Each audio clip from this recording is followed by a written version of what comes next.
ये घटना है साल 2021 की। बिहार के एक जिले में एक छोटा सा गांव है, रामपुर।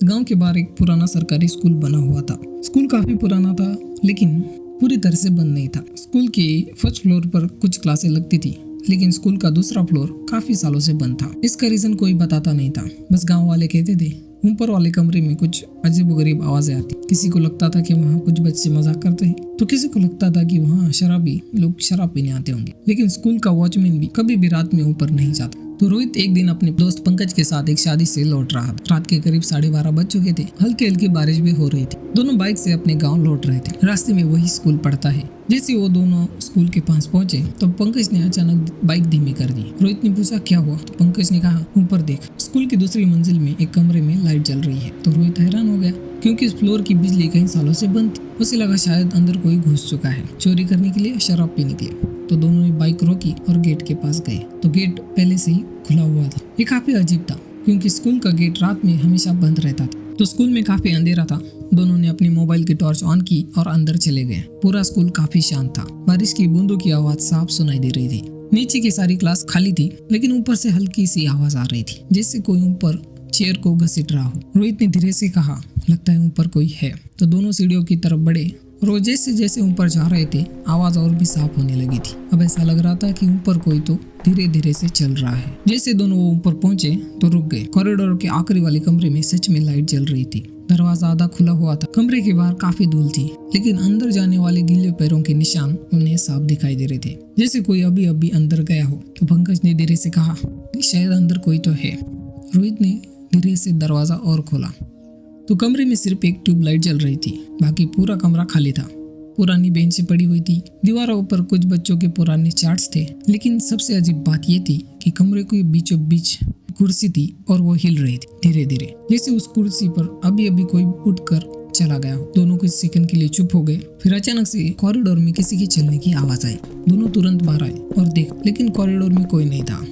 पूरा कॉरिडोर खाली था। उसी समय स्कूल का मेन गेट जोर से बंद हो गया। पंकज डर गया और कहने लगा, भाई चल निकलते यहाँ से, यहाँ कुछ तो अजीब है। लेकिन रोहित को अब भी लग रहा था कि उनके साथ कोई मजाक कर रहा है। तभी उसी फ्लोर के दूसरे कमरे में किसी लड़की के रोने की आवाज सुनाई देती है, बहुत धीमी लेकिन साफ। तो दोनों धीरे धीरे उस कमरे की तरफ बढ़ते हैं। दरवाजा पहले से ही बंद था, लेकिन अंदर से आवाज तो आ रही थी। रोहित ने हिम्मत करके दरवाजा खोला तो पूरे कमरे में काफी अंधेरा था। तो दोनों ने मोबाइल की टॉर्च ऑन की और अंदर देखा तो अंदर कोई नहीं था। लेकिन कमरे में एक कोने में पुराना बैग पड़ा हुआ था, बहुत पुराना था। उस पर काफी धूल जमी हुई थी। तो पंकज आगे गया और उसने बैग उठाया। तो बैग में कुछ बुक्स थी और एक फोटो थी। फोटो में एक लड़की स्कूल यूनिफॉर्म में खड़ी थी। पीछे इसी स्कूल का मैदान दिख रहा था और फोटो के पीछे कुछ लिखा हुआ था, नेहा 2014। उसी समय फिर से कॉरिडोर में पीछे कदमों की आवाज आने लगी। इस बार काफी तेज आवाज थी, टक टक टक, जैसे कोई उनकी तरफ दौड़ कर आ रहा हो। दोनों डर कर बाहर आए, लेकिन बाहर कोई नहीं था। पूरा कॉरिडोर खाली। और तभी जिस कमरे की ट्यूबलाइट जल रही थी, वो ट्यूबलाइट भी बंद हो गई और तो पूरे कॉरिडोर में अंधेरा हो गया। अब दोनों काफी घबरा चुके थे। दोनों बिना पीछे देखे नीचे भागने लगे।